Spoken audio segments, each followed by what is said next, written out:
Ang bawat pag-ikot ng segundero ng lumang orasan sa pader ay parang isang dagok sa dibdib ni Lyra. 2,000, 500, 3,000. Muli niyang binilang ang mga resibo ng bayarin na nakakalat sa ibabaw ng kanyang maliit na mesa sa sulok ng Tilera Sweet Escapes. Kuryente. Tubig. Upa sa pwesto.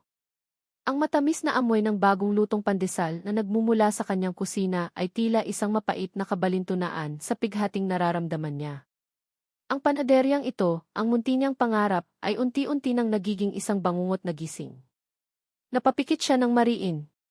Kailangan kong makabenta ng malaki ngayon. Kailangan. Biglang tumunog ang kanyang mumurahing cellphone. Ang ringtone nitong parang kinakalawang ay wari isumisira sa katahimikan ng umaga. Isang hindi rehistradong numero. Nag-atubili siyang sagutin, iniisip na baka isa na naman ito sa mga naniningil. Ngunit may kung anong kaba ang kumurot sa kanyang puso. Sinagot niya ito. Hello? Lera. Diyos ko, si Aling Maritz to. Ang narinig niyang boses ay nagkakandara pa, basag sa pag-aalala. Ito ang kanilang kapitbahay. Aling Maritz. Bakit po? Anong nangyari? Agad na nanayo ang mga balahibo ni Lyra sa batok. Ang nanay mo.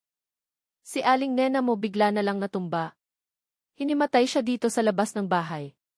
Isang iglap, ang lahat ng pag-aalala ni Lyra sa pera at sa mga bayarin ay naglaho na parang bula. Napalitan nito ng isang matinding takot, isang malamig na kamay na tila humigpit sa kanyang lalamunan. Ano? Nasaan po kayo? Papunta na ako. Hindi na niya narinig ang kasunod na sinabi ni Aling Maritz. Ibinalibag niya ang telepono sa mesa at kumaripas ng takbo palabas ng panaderya, hindi na inalintana ang mga bagong luto niyang tinapay. Ang tanging nasa isip niya ay ang kanyang ina. Ang kaisa-isang tao na natitira sa kanya sa mundong ito. Ang biyahe papuntang San Isidro Public Hospital ay parang isang walang katapusang paghihirap. Bawat paghinto ng sinasakyan niyang jeep ay tila isang pagnanakaw sa mahalagang oras. Ang ingay ng Maynila, ang usok mula sa mga sasakyan, ang sigawan ng mga nagtitinda, lahat ay nagpapalala lamang sa kumakalam niyang sikmura. Yakap-yakap niya ang kanyang bag na para bang doon nakasalalay ang kanyang buhay, habang ang isip niya ay paulit-ulit na nagdarasal. Nay, wag po muna. Kapit lang po, parating na ako. Nang sa wakas ay marating niya ang ospital, ang amoy ng panis na dugo at ay sumalubong sa kanya. Isang lugar na puno ng sakit at pag-aalala. Nagmamadali siyang pumasok sa emergency room, at ang kanyang mga mata ay ligaw na naghahanap. At doon, sa isang sulok, nakita niya ang kanyang ina na nakahiga sa isang stretcher, may nakakabit na kung ano sa braso. Maputla ito at tila nahihirapan huminga. Nanay, sigaw niya, akmang tatakbo palapit. Ngunit isang matigas na braso ang humarang sa kanya. Ma'am, sandali lang po. Napatingin si Lyra sa lalaking nakaharang sa kanya. Nakasuot ito ng puting uniforme ng nurse. Matangkad, may maayos na tindig, at isang mukhang maaaring maging magiliw kung hindi lang ito nakakunot noong ngayon. Ngunit sa mga mata ni Lyra, ang nakikita niya ay isang hadlang. Isang pader sa pagitan niya at ng kanyang ina. Anong sandali lang? Nanay ko iyon. Kailangan niyang makita ng doktor, halos pasigaw niyang sabi, nanginginig ang boses sa pinaghalong takot at galit. Ma'am, kumalma po kayo. Nakita na po siya ng doktor. Minomonitor na po namin siya, sagot ng nurse sa isang boses na kalmado, halos walang emosyon. Ang mismong pagkakalma nito ang lalong nagpainit ng ulo ni Lyra. Kinalma? Paano ako kakalma? Tingnan mo ang itsura ng nanay ko. Hindi ninyo siya inaasikaso. Nasaan ang doktor? Gusto kong makausap ang doktor ngayon din, pagpupumilit niya, sinusubukang sumingit sa gilid ng lalaki. Muli siyang hinarangan nito, mas matatag ngayon. Ma'am, naiintindihan ko po ang pag-aalala ninyo, pero marami po kaming pasyente. May sinusunod po kaming proseso dito. Pakiusap, maghintay po kayo sa waiting area. Ang mga salitang proseso at maghintay ay parang gasolinang ibinuho sa nag-aapoy ng galit ni Lyra. Sino ba ang lalaking ito para sabihan ako kung ano ang gagawin? Akala mo kung sino? Proseso. Ang nanay ko nag-aagaw buhay tapos proseso ang sasabihin mo sa akin. Wala ka bang puso? Kung pamilya mo iyong nakahiga dyan, ganyan din ba ang sasabihin mo, bulyaw niya. Ilang mga tao sa emergency room ang napalingon sa kanila. Hindi nagbago ang ekspresyon ng nurse. Tinitigan siya nito ng diretsyo sa mata. Gagawin ko po ang trabaho ko, ma'am. At iyon din po ang ginagawa ko ngayon. Kung mag-iingay po kayo dito, mas lalo lang po kayong makakaabala. Parang sinampal si Lera sa sinabi nito. Ang kayabangan. Ang kawalang pakialam. Ang lahat ng kanyang galit sa mundo, sa kanyang ama na nang iwan, sa mga bayaring walang katapusan, sa kahirapan, ay tila nagkaroon ng mukha. At ito ang mukha ng nurse na nasa harapan niya. Bago pa siya makasagot, isang mas matandang doktor ang lumapit. Anong nangyayari dito? Nurse Ramon, anong kaguluhan ito? Lumingon ang nurse na nagngangalang Ramon sa doktor. Sir, kamag-anak po ng pasyenteng si Nena Medina.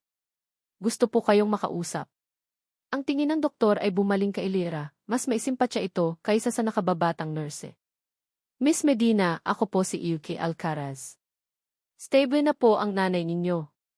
Mataas ang blood pressure niya at kailangan nating isailalim sa ilang tests. We need to admit her for observation. Nakahinga ng maluwag si Lera sa salitang ki-stable, ngunit ang salitang ki-admit ay muling nagpabigat sa kanyang dibdib. Pera. Gastos. Saan siya kukuha ng pambayad? Ngunit isinantabi niya muna iyon. Ang mahalaga ay ang kanyang ina. Salamat po, Doc. Maraming salamat po, halos pabulong niyang sabi, biglang nanghina ang mga tuhod. Walang anuman. Huwag kang mag-alala, nasa mabuting mga kamay siya, sabi ng doktor, sabay tapik sa balikat ni Nurse Ramon. Siya ang magiging primary nurse na nakatutok sa nanay mo habang nandito siya. Kung may kailangan ka, sa kanya ka lumapit. Nanlaki ang mga mata ni Lera. Tumingin siya mula sa doktor papunta sa nurse. Ang lalaking arogante, ang lalaking walang pakiramdam, ang lalaking kinaasaran niya mula pa lang sa unang pag-uusap nila siya ang mag-aalaga sa pinakamahalagang tao sa buhay niya. Naramdaman ni Lera ang pagbilis muli ng tibok ng kanyang puso, ngunit sa pagkakataong ito, hindi dahil sa takot. Dahil ito sa isang pakiramdam na para siyang nasukol. Na-corner. Napatingin si Nurse Ramon sa kanya, isang bahagyang pagtaas lamang ng kilay ang tanging reaksyon nito, bago ito tumalikod upang tingnan ang chart ng kanyang ina. Para kay Lera, ang ospital na ito ay hindi na lang isang lugar ng paggaling. Ito ay naging isang kulungan. At ang lalaking iyon, si Nurse Ramon, ang kanyang bantay. Pagod. Iyon ang salitang bumabalot sa buong pagkatao ni Ramon habang isinasabit niya ang kanyang stethoscope sa loob ng locker. Isang pagod na hindi lamang pisikal, kundi umaabot hanggang sa kaibuturan ng kanyang kaluluwa. Isang shift na naman ang natapos sa magulong mundo ng San Isidro Public Hospital. Ngunit sa kabila ng lahat, isang kakaibang kapayapaan ang kanyang nararamdaman dito, isang kapayapaang hindi niya kailanman natagpuan sa mundong kanyang tinalikuran. Habang isinasara niya ang pinto ng kanyang locker, umilaw ang screen ng kanyang cellphone na nasa ibabaw ng bangko. Isang pangalan ang lumitaw, isang pangalang nagdudulot ng pamilyar na bigat sa kanyang dibdib, Lola Consuelo. Napabuntong hininga si Mon. Hindi niya ito sinagot. Hinayaan lang niyang magring ito hanggang sa mamatay ang tawag. 1, 2, 3 beses. Sa bawat pagring, tila naririnig niya ang malamig at makapangyarihang boses ng kanyang lola, isang boses na sanay mag-utos at masunod. Hindi ngayon, Lola. Pakiusap, hindi ngayon. Napaupo siya sa bangko at napasabunot sa sariling buhok. Biglang bumalik sa kanyang alaala ang huling hapunan nila bago siya tuluyang umalis. Ang mahabang lamesa na gawa sa nara, makintab at malamig. Ang mga kubyertos na pilak na kumikislap sa ilalim ng maningning na aran niya. Ang nakabibinging katahimikan na binabasag lamang ng tunog ng kanilang mga kagamitan. At ang kanyang lola, si Doña Consuelo del Rosario, na nakaupo sa dulo ng mesa na parang isang reyna sa kanyang trono. Ramoncito, sabi nito noon, ang boses ay matigas na parang yelo. Ang pagpapakasal mo kay Carla ay hindi isang pakiusap, ito ay isang responsibilidad. Responsibilidad mo sa pangalan ng pamilyang ito. Itigil mo na ang kahibangan mong magpanggap na isang ordinaryong tao. Ang mga salitang iyon ang nagtulak sa kanya na tumakas. Tumakas mula sa ginintuang hawla, mula sa isang buhay na planado na para sa kanya, mula sa isang kinabukasang hindi niya pinili. Dito, sa loob ng puting uniforme, sa gitna ng amoy ng gamot at paghihirap, siya ay Simon. Simon lang. Hindi si Ramoncito del Rosario ang tagapagmana. Isang mensahe ang pumasok mula sa kanyang lola, "Call me now." Pinatay niya ang kanyang cellphone. Tumayo siya at sinimulang gawin ang kanyang huling pag-ikot bago umuwi. Kailangan niyang i-check ang mga pasyente sa kanyang wing. Habang naglalakad sa tahimik na pasilyo, hindi niya maiwasang isipin ang babaeng sumigaw sa kanya kanina sa emergency room. Si Lera. May apoy sa mga mata nito. Isang tapang na hinahangaan niya, kahit na ito'y itinutok sa kanya. Nakita na niya ang ganoong reaksyon ng maraming beses, ang takot na nagiging galit. Ngunit may kakaiba kay Lera. Sa likod ng kanyang mga masasakit na salita, nakita ni Mon ang dalisay na pagmamahal para sa ina nito. Isang pagmamahal na handang makipag-away sa buong mundo. Dumaan siya sa silid kung saan naka-admit si Aling Nena. Dahan-dahan niyang sinilip sa maliit na siwang ng pinto. Mahimbing na natutulog ang matanda. At sa tabi nito, sa isang monoblok na upuan, nakaupo si Lera. Nakatungo ang kanyang ulo, nakasubsob sa gilid ng kama na para bang ayaw iwanan ang ina kahit sa pagtulog. Ang kamay niya ay mahigpit pa ring nakahawak sa kamay ni Aling Nena, isang larawan ng pagod ngunit matibay na debosyon. Nawala ang lahat ng talim sa kanyang mukha, ang lahat ng galit sa kanyang mga mata. Ang babaeng matapang na humarap sa kanya kanina ay isa na lamang ngayong anak na pagod at nag-aalala. Ganito pala siya kapag hindi nakikipag-away, naisip ni Mon. Isang di inaasahang simpatya ang bumalot sa kanya. Alam niya ang pakiramdam ng mag-isa. Alam niya ang bigat ng pasanin. Sa isang iglap, hindi na siya si Nurse Ramon at hindi na rin ito ang pasaway na kamag-anak ng pasyente. Dalawa lang silang tao na may kanya-kanyang pasan sa balikat. Napansin niyang bahagyang nanginginig si Lera dahil sa lamig ng aircon sa silid. Nang hindi na nag-iisip, tahimik na naglakad si Mon papunta sa linen closet sa pasilyo. Kumuha siya ng isang malinis at makapal na kumot. Dahan-dahan siyang bumalik sa silid, bawat hakbang ay maingat upang hindi makalikha ng ingay. Pinagmasdan niya muna ito saglit. Ang ilang hibla ng buhok na tumatakip sa mukha nito. Ang bahagyang pagkunot ng noo kahit sa pagtulog. Pagkatapos, sa paraang halos hindi humihinga, maingat niyang ipinatong ang kumot sa mga balikat nito. Gumalaw ito ng bahagya, at saglit na kinabahan si Mon na baka magising ito, ngunit bumalik din ito sa mahimbing na pagkakatulog. Nakahinga siya ng maluwag. Tumayo siya roon ng ilang sandali, pinagmamasdan ang mag-ina. Isang simpleng eksena, ngunit para kay Mon, ito ang buong dahilan kung bakit niya ginagawa ang kanyang trabaho. Ito ang kahulugang hinahanap niya, ang katotohanang hindi maibibigay ng yaman ng mga Del Rosario. Lumabas siya ng silid ng kasing tahimik ng kanyang pagpasok. Tapos na ang kanyang shift. Oras na para umuwi sa kanyang maliit na apartment, ang kanyang santuwaryo. Ngunit habang naglalakad siya palabas ng ospital, isang ideya ang pumasok sa kanyang isip. Alam niyang paggising ni Lera, malamang ay gutom ito at walang lakas. Tiyak na hindi nito iniisip ang sarili. Imbes na dumiretso sa sakayan ng jeep, lumiko siya sa isang kanto kung saan may isang maliit na panaderya na bukas 24 oras. Ang amoy ng bagong lutong tinapay ay sumalubong sa kanya. Pabili po ng isang supot ng mainit na pandesal, sabi niya sa tindero. At 2 kape po na 3 in negatibo isa. Bumalik siya sa ospital, dala-dala ang maliit na supot na papel. Hindi na siya pumasok sa silid. Maingat niyang inilagay ang pandesal at ang 2 tasa ng mainit na kape sa isang maliit na mesa sa labas lamang ng pinto ng silid ni Aling Nena. Tinitigan niya ito saglit, tinitiyak na makikita ito ni Lera paglabas niya. Pagkatapos, tumalikod na siya. Sa pagkakataong ito, tuluyan na. Habang naglalakad siya sa madilim na kalye na unti-unti nang nagliliwanag dahil sa papalapit na umaga, gumaan ang kanyang pakiramdam. Ang pagod ay nandoon pa rin, ngunit nabawasan ang bigat nito. Hindi niya alam kung bakit niya ginawa iyon. Siguro dahil sa awa. Siguro dahil sa paghanga. O siguro dahil sa pag-aalaga sa isang estrangherong nagpakita sa kanya ng isang uri ng katatagan, nakahanap siya ng paraan para alagaan din ang sarili niyang sugatang kaluluwa. Naglakad siya palayo, dala-dala ang imahe ng isang matapang na babaeng natutulog, at isang kapirasong pag-asa na baka sa mundong ito, may lugar din para sa kanya. Nagising si Lyra sa pananakit ng kanyang lieg at likod. Ang pagkakaupo sa monoblok na silya buong gabi ay nag-iwan ng ngalay sa kanyang buong katawan. Idinilat niya ang kanyang mga mata, ang unang hinanap ay ang kanyang ina. Nakita niyang mahimbing pa rin itong natutulog, mas payapa na ang paghinga kumpara kahapon. Isang bahagyang ginhawa ang gumapang sa kanyang dibdib. Ngunit may napansin siyang kakaiba.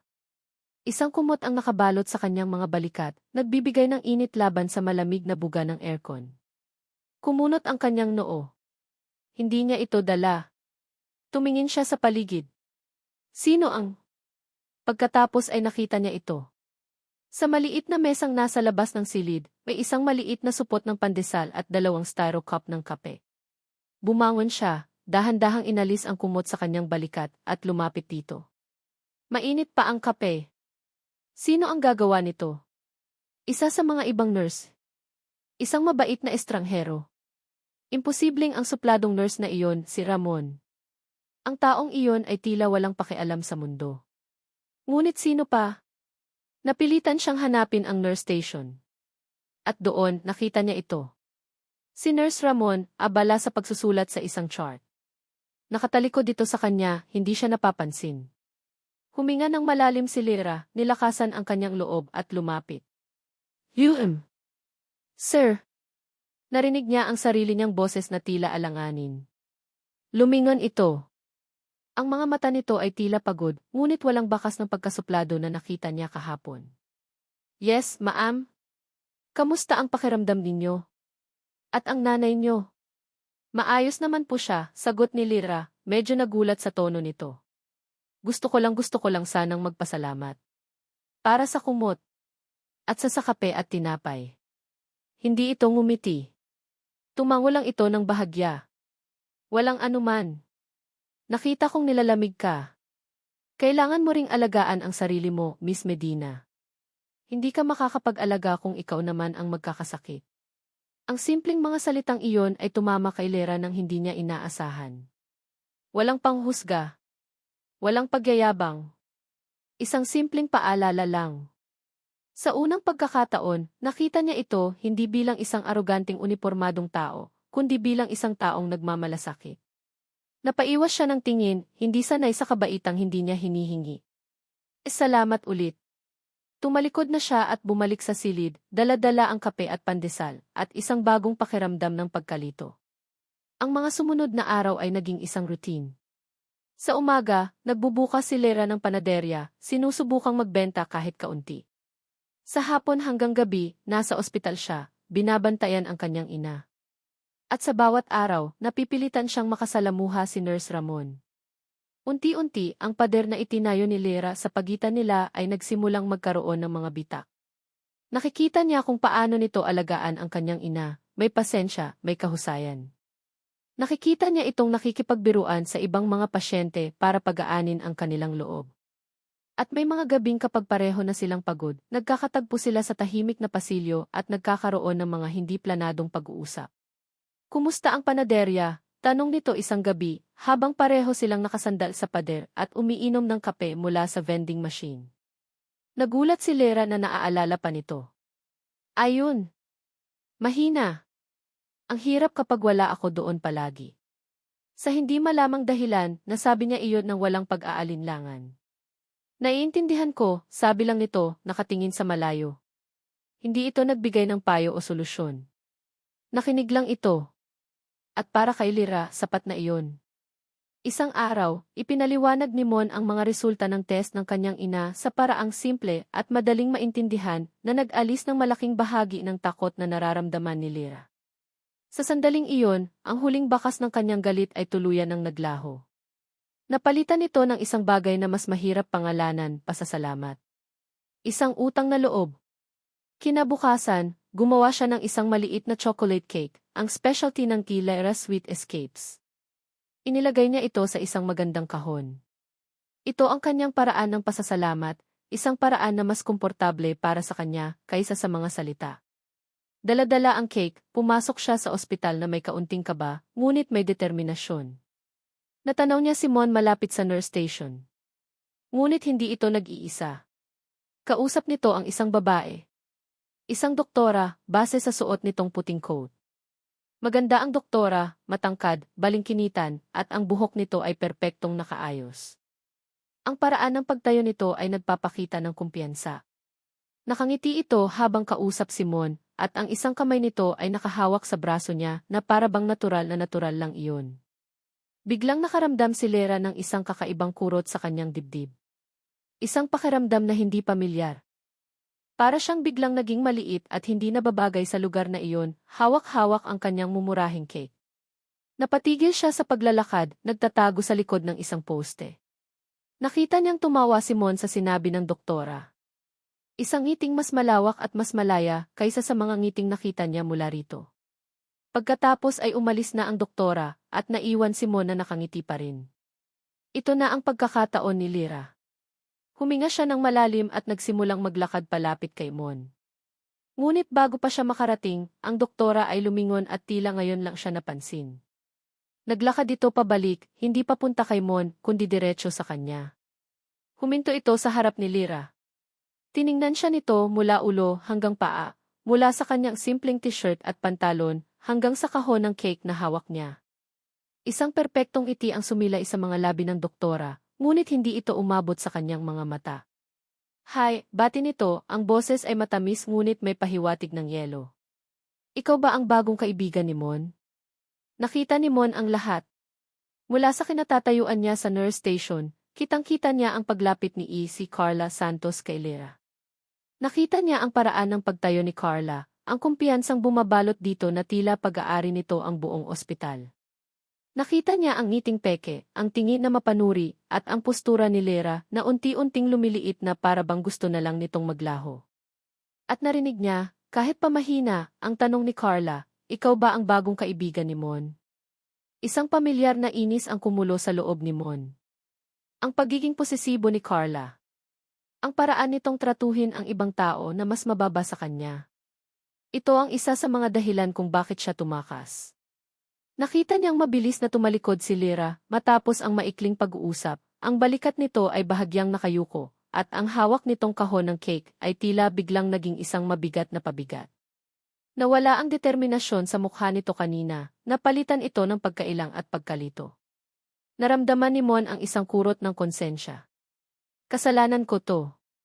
Hindi niya pinansin si Carla na papalapit sa kanya na may ngiti ng tagumpay sa mga labi. Nagkunwari siyang may inaasikasong papeles. Kailangan niyang ituwid ito. Kailangan niyang alisin ang ekspresyon na iyon sa mukha ni Lira. Hinintay niyang matapos ang shift niya. Alam niyang mananatili si Lira sa tabi ng ina nito. Dahan-dahan siyang lumapit sa silid. Sumilip siya sa pinto at nakita itong nakaupo roon, nakatingin sa kawalan, ang kahon ng cake na hindi na ibigay ay nasa kandungan niya. Kumatok siya ng marahan. Miss Medina. Nag-angat ito ng tingin at mabilis na itinago ang kahon sa ilalim ng upuan na para bang nahuli sa isang kasalanan. Nurse Ramon. Tapos na po ba ang shift niyo? Sagot niya, pumasok sa silid at isinara ang pinto sa likuran niya. Pero hindi pa tapos ang trabaho ko. Halika, samahan mo ako. Kumunot ang noo ni Lira. Saan po tayo pupunta? Basta. Kailangan mo ng hangin. 5 minuto lang, pagpupumilit niya sa isang tonong hindi tumatanggap ng pagtanggi.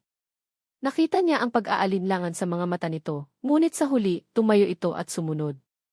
Hindi niya ito dinala sa kantin o sa lobby.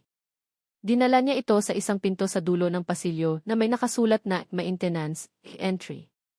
Binuksan niya ito gamit ang isang susi at bumungad sa kanila ang isang hagdanan paakyat. Saan to? Tanong ni Lira, ang boses ay maihalong kuryosidad at pag-aalala. Sa rooftop, simpleng sagot ni Mon. Ang pinakatahimik na lugar sa buong ospital. Pagdating nila sa itaas, isang malamig na hangin ang sumalubong sa kanila. Ang ingay ng syudad sa ibaba ay tila isang malayong ugong na lamang. Ang langit ay nag-aagaw na kulay kahel at lila habang papalubog ang araw. Sa isang sulok, may inilatag si Mon na isang lumang karton. Pasensya na, wala tayong magarang restaurant, sabi niya, sabay labas ng 2 supot ng pagkain mula sa kantin na binili niya kanina pa. Adobo at kanin sa styro. Pero ang view, 5 star. Napangiti si Lera sa unang pagkakataon mula nang makita niya ito kanina. Isang tunay na ngiti na umabot sa kanyang mga mata. Paano mo nalaman ang lugar na to? Lahat kami may tinataguan, sagot ni Mon, umupo sa karton at inabot ang isang staro kay Lera. Ito ang sa akin. Kumain sila sa katahimikan, pinapanood ang paglubog ng araw. Nang mabasag ni Mon ang katahimikan. May isang pasyente kami dati, panimula niya. Matandang lalaki. Araw-araw ang reklamo niya, mapakla daw ang tubig. Pinapalitan namin pero mapakla pa rin daw. Nakailang galon kami. Isang araw, nahuli siya ng isang kasama ko. Alam mo anong ginagawa niya? Nilalagyan niya ng ampalaya yung baso niya bago siya humingi ng tubig. Napatawa si Lera, isang tawang malutong at totoo. Bakit naman niya ginagawa iyon? Para daw may rason siyang magreklamo. Para may pumapansin sa kanya, sabi ni Mon na pangiti rin. Maraming ganoong kwento dito. May mga nakakatawa, may mga nakakaiyak. Pero lahat sila tao lang. Tulad natin. Ang tawang iyon ang nagbukas ng pinto. Sunod-sunod na ikinuwento ni Mon ang mga nakakatuwang karanasan niya sa ospital. Iniingatan na huwag magbanggit ng pangalan. Ikinuwento niya ang tungkol sa isang buntis na nag-crave ng puto bumbong kahit mahal na araw, at ang tungkol sa isang construction worker na mas takot pa sa karayom kaysa sa pagkahulog mula sa scaffolding. At sa bawat kwento, unti-unting nawawala ang pagod at lungkot sa mukha ni Lera. Napapalitan ito ng saya. At habang pinagmamasdan niya itong tumawa, isang kakaibang init ang naramdaman ni Mon sa kanyang dibdib. Sa mga sandaling ito, hindi siya ang tagapagmana ng mga Del Rosario. Siya si Mon, isang nurse na nagpapatawa sa isang magandang babaeng may malungkot na mga mata. At wala nang hihigit pa roon. Ikaw naman, sabi ni Mon. Ikwento mo sa akin ang Lera Sweet Escapes. Biglang nagliwanag ang mukha ni Lera. Ikinuwento niya ang lahat, kung paano niya ipinangalan ang panaderya sa pangarap niyang magbigay ng matamis na pagtakas sa mga tao kahit sa isang kagat lang ng tinapay. Ikinuwento niya ang recipe ng kanyang lola para sa ensaymada. Ang kanyang mga mata ay nagniningning sa tuwa habang inilalarawan niya ang pangarap niyang magkaroon ng maliit na coffee shop sa loob nito balang araw. Nakinig lang si Mon. Bawat salita, bawat pangarap, isang dalisay na paghanga ang namuo sa kanya. Ang babaeng ito, sa kabila ng lahat ng pinagdadaanan, ay may pangarap na kasing tamis ng mga cake na ginagawa niya. Kaya mo yan, sabi ni Mon nang matapos itong magkwento. Hindi niya napigilan ang sarili. Naniniwala ako sa'yo. Nagkatitigan sila. Sa ilalim ng papalubog na araw, sa gitna ng 2 staro ng pagkain, may isang bagay na nagbago. Nang aabutin sana ni Mon ang isang bote ng tubig para ibigay kay Lera, nagtama ang kanilang mga kamay. Isang kuryente. Bigla at hindi maipaliwanag. Mabilis na binawi ni Lera ang kanyang kamay, at isang bahagyang pamumula ang umakyat sa kanyang mga pisngi. Napaiwas siya ng tingin. Si Mon naman ay natigilan, ang puso niya ay biglang bumilis ang tibok. Ang simpleng pagdampi ng kanilang mga balat ay tila mas makapangyarihan pa sa anumang salita. Katahimikan. Isang komportableng katahimikan na puno ng mga bagay na hindi masabi. Kailangan ko nang bumalik sa baba, basag ni Lera sa katahimikan.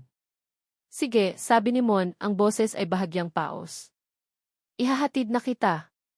Bumaba sila ng walang imikan, ngunit ang hangin sa pagitan nila ay nag-iba na. Mas magaan, ngunit mas komplikado. Nang makabalik si Mon sa nurse station para kunin ang kanyang gamit, hinarang siya ni Carla. Ang ngiti nito ay wala na. Napalitan ito ng isang matigas at malamig na ekspresyon. Hinila siya nito papasok sa bakanting opisina nito at isinara ang pinto. Anong ginagawa mo, Mon? Tanong nito, ang boses ay mababa at puno ng babala. Nag-aalaga ng pasyente, Carla. Trabaho ko to, kalmadong sagot ni Mon, kahit pa nagsimula na siyang makaramdam ng inis. Isang mapaklang tawa ang kumawala kay Carla. Huwag ako, Mon. Kilala kita. Nakikita ko kung paano mo siya tingnan. Itigil mo na tong laro mo. Ang pagpapanggap mo bilang isang simpleng nurse. Ang pakikipaglapit mo sa panaderang yan. Lumapit ito sa kanya, ang mga mata ay nag-aapoy. Baka nakakalimutan mo, mayroon tayong kasunduan. May kinabukasan tayong dalawa na nakasalalay dito. Isa pang maling galaw at sisiguraduhin kong malalaman ni Lola Consuelo ang lahat. At alam nating pareho kung anong kaya niyang gawin. Ang bawat salita ay parang isang patalim na tumutusok sa kalayaang akala ni Mon ay natagpuan na niya. Ang matamis na sandali sa rooftop ay biglang naging isang mapait na alaala. Ang laro mo sa babaeng yon, pagpapatuloy ni Carla, ang boses ay isang bulong na puno ng lason, pwedeng sumira hindi lang sayo, kundi pati na rin sa kanya. Tandaan mo yan. Nag-iba ang hangin. Para kay Lyra, ang mga sumunod na araw pagkatapos ng gabing iyon sa rooftop ay tila mas maliwanag. Ang bigat sa kanyang dibdib na dulot ng mga bayarin at pag-aalala ay bahagyang gumaan. Ang amoy ng tinapay sa kanyang panaderya ay tila naging mas matamis. Habang nagmamasa siya ng harina, hindi niya maiwasang mapangiti habang naaalala ang mga kwento ni Mon, ang tawa nito, ang paraan ng pagtingin nito sa kanya sa ilalim ng papalubog na araw. Siya lang ang nakakaintindi, bulong niya sa sarili. Sa unang pagkakataon sa loob ng mahabang panahon, naramdaman niyang hindi siya nag-iisa sa kanyang laban. Ang dating kinaiinisan niyang nurse ay naging isang hindi inaasahang kaibigan. O marahil, higit pa roon. Isang hapon, habang nagpupunas siya ng mga salamin sa estante, naisipan niyang tingnan ang social media page ng Lyra Sweet Escapes. Karaniwan niyang ginagawa ito para mag-post ng mga bagong produkto o sumagot sa mga tanong ng customer. Ngunit isang bagong review ang nakaagaw ng kanyang pansin. Isang bituin. Ang puso ni Lyra ay nagsimulang tumibok ng mabilis. Binuksan niya ito. Ang review ay mula sa isang account na walang picture, isang halatang peking pangalan. Ang mga salita ay tila mga suntok na sunod-sunod na tumama sa kanya. Nakakadiri. Huwag kayong bibili dito. Nakakita ako ng ipis malapit sa mga tinapay. Ang dumi ng lugar at ang staff, na siya rin ang may-ari, ay napakasungit. Sayang ang pera. Never again. Parang binuhusan si Lyra ng malamig na tubig. Ipis? Kailan? Pinapanatili niyang malinis ang kanyang tindahan na parang isang templo. Araw-araw siyang naglilinis. Saan nanggaling ito? At ang salitang masungit na saktan siya roon. Ito ba ang tingin sa kanya ng mga tao? Nanginginig ang kanyang mga kamay habang sinusubukan niyang mag-reply, ngunit ano ang sasabihin niya? Anumang pagtanggi ay magmumukhang defensive. Anumang paliwanag ay parang pagdadahilan. Sa huli, pinili na lang niyang i-delete ang review, ngunit alam niyang may ilang nakabasa na nito. Ang lason ay naikalat na. Sinubukan niyang kalimutan iyon, pilit na sinasabi sa sarili na gawa-gawa lang iyon ng isang taong walang magawa. Ngunit kinabukasan, isang mas malaking dagok ang dumating. Tumawag si Mang Lito, ang matagal na nilang supplier ng pinakamataas na kalidad ng harina, ang sikreto sa lambot ng kanyang mga tinapay. Lyra, ihapasensya ka na, bungad nito, ang boses ay mababa at tila hindi mapakali. Bakit po, Mang Lito? May problema po ba sa delivery ko? Tanong ni Lyra, kinakabahan. Nagkaroon ng mahabang katahimikan sa kabilang linya. Hindi na muna kami makakapag-deliver sa'yo. Po? Bakit po? May atraso po ba ako sa bayad? Magbabayad po ako agad, natatarantang sabi ni Lyra. Hindi sa ganoon. Wala kang problema sa bayad, sagot nito. Basta pasensya na talaga. May mga komplikasyon lang. Hindi ko maipaliwanag. Pasensya na, iha. At bago pa makasagot si Lyra, ibinaba na nito ang telepono. Napaupo si Lyra sa isang sako ng asukal. Hindi na ito nagkataon lang. Ang review. Ang supplier. May isang taong gustong sirain siya. Pero sino? At bakit? Wala siyang kaaway. Ang tanging buhay niya ay ang panaderyang ito at ang kanyang ina. Nang gabing iyon sa ospital, hindi maitago ni Lyra ang bigat sa kanyang mukha. Agad itong napansin ni Mon nang dalawin siya nito pagkatapos ng shift nito. May problema ba? Tanong nito, ang boses ay puno ng pag-aalala. Sa una, nag-atubili si Lyra. Ayaw niyang maging pabigat. Ngunit nang makita niya ang sinseridad sa mga mata ni Mon, bumigay siya.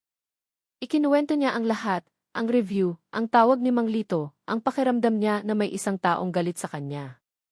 Nakinig si Mon ng walang pagkibo, ang kanyang mukha ay dahan-dahang nagiging seryoso. Ang mga salita ni Carla ay umalinggaw sa kanyang isip. Ang laro mo sa babaeng iyon pwedeng sumira, hindi lang sa'yo, kundi pati na rin sa kanya. Isang malamig na takot ang gumapang sa kanya. Posible kaya? Huwag kang mag-alala, sabi ni Mon, pilit na pinapakalma ang sarili para kay Lyra. Hahanap tayo ng paraan. Tutulungan kitang alamin kung sino ang gumagawa nito. Ang pangakong iyon ay nagbigay ng kaunting lakas kay Lyra. Nang paalis na si Lyra sa ospital, pagod at gulong-gulo pa rin ang isip, dumaan siya sa isang pasilyo na hindi masyadong dinadaanan. Sa isang sulok, sa tabi ng isang bintana, natanaw niya ang isang pamilyar na figura. Si Carla Santos. Nakatayo ito roon, may kausap sa telepono. Hindi marinig ni Lyra ang buong usapan, ngunit ang tono nito ay matalas at galit. Narinig niya ang ilang mga salita, siguraduhin mong hindi na makakabangon yan. Simpleng panaderya lang tapusin niyo na. Biglang huminto si Carla sa pagsasalita nang mapansin nitong may nakatingin. Nagtama ang kanilang mga mata.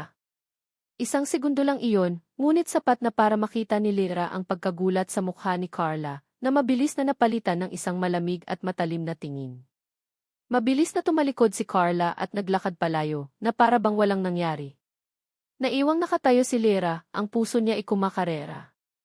Nagkataon lang ba? O ang doktora na iyon may kinalaman ba siya rito? Ngunit bakit? Ano ang magiging dahilan niya? Kinabukasan, habang nag-aayos siya ng mga paninda sa kanyang tindahan, sinusubukang maging positibo, isang itim na sasakyan ang huminto sa tapat. Dalawang tao ang bumaba, isang lalaki at isang babae, parehong nakasuot ng uniforme na may logo ng City Hall. Pumasok sila sa loob, ang kanilang mga mukha ay seryoso at walang emosyon. Good morning, sabi ng babae, ang boses ay formal at malamig. Kami po ay mula sa City Health and Sanitation Office. Nandito po kami para magsagawa ng isang emergency inspection. Inspection po. Pero hindi pinansin ng babae ang kanyang pagtutol. Inilabas nito ang isang papel mula sa folder na dala nito. May natanggap po kaming isang anonymous complaint tungkol sa hindi magandang sanitasyon ng inyong establishmento. Narito po ang sanitary inspection order. Tinitigan ni Lyra ang papel na iniaabot sa kanya. Ang mga salita ay tila lumalabo sa kanyang paningin. Anonymous complaint. Unsanitary. Immediate closure. Ang mga salitang iyon ay paulit-ulit na umikot sa kanyang isip. Naramdaman niyang nanlamig ang kanyang mga kamay. Naramdaman niyang nanghina ang kanyang mga tuhod. Ito na. Ito na ang katapusan. Ang taong gustong sumira sa kanya ay hindi na naglalaro. Ang kulay dilaw na closed GV order, DV City Health Office, tape na nakapaskil sa salaming pinto ng Lyra Sweet Escapes, ay parang isang laslas sa puso ni Lyra. Bawat letra ay isang insulto. Isang testamento sa kanyang kabiguan. Ang mga inspektor ay mabilis at walang awa. Naglista sila ng mga violations na halatang gawa-gawa lamang, isang maliit na agyo sa isang sulok na hindi abot ng tingin, isang bahagyang bara sa lababo na madali sanang ayusin. Ngunit ang desisyon ay pinal na. 30 araw na suspensyon. 30 araw na walang kita. 30 araw na lulubog siya sa utang. Nang gabing iyon, hindi niya alam kung saan pupunta. Hindi niya kayang umuwi sa kanilang bahay at harapin ang katotohanang baka mawala rin ito sa kanila. Hindi rin niya kayang manatili sa labas ng kanyang sinarhan na pangarap. Isang lugar lang ang pumasok sa kanyang isip. Ang ospital. Simon! Natagpuan niya ito sa rooftop, ang kanilang lugar. Nakaupo ito roon, nakatingin sa mga ilaw ng syudad, na para bang hinihintay siya. Nang makita siya nito, ang ngiti na handa na sanang sumilay sa mga labi nito, ay biglang naglaho nang makita ang itsura niya. Lyra! Anong nangyari? Tanong nito, ang boses ay puno ng agarang pag-aalala. Hindi na niya kinaya. Ang lahat ng lakas na pinilit niyang tipunin buong araw ay biglang bumigay. Napahagulgol siya. Isang iyak na puno ng sakit, galit at kawalan ng pag-asa. Walang sinabi si Mon. Lumapit lang ito at niyakap siya. Isang yakap na mahigpit at matatag. Sa mga bisig nito, naramdaman ni Lyra ang isang ligtas na lugar sa unang pagkakataon. Isinubsob niya ang kanyang mukha sa dibdib nito at doon ibinuhos ang lahat ng kanyang luha. Ang amoy ng malinis na uniforme nito at ang marahang paghaplos nito sa kanyang likod ang tanging nagpakalma sa kanya. Sinira nila ako, Mon, bulong niya sa pagitan ng mga hikbi. Sinadya nila to, ang panaderya ko wala na. Neve, hindi yan totoo. Makakahanap tayo ng paraan. Hindi kita pababayaan, bulong ni Mon pabalik, ang labi nito ay malapit sa kanyang buhok. Nang humupa ang kanyang pag-iyak, nanatili sila sa ganoong posisyon. Ang katahimikan ay puno ng mga emosyong hindi kayang bigkasin. Dahan-dahang nag-angat ng tingin si Lera.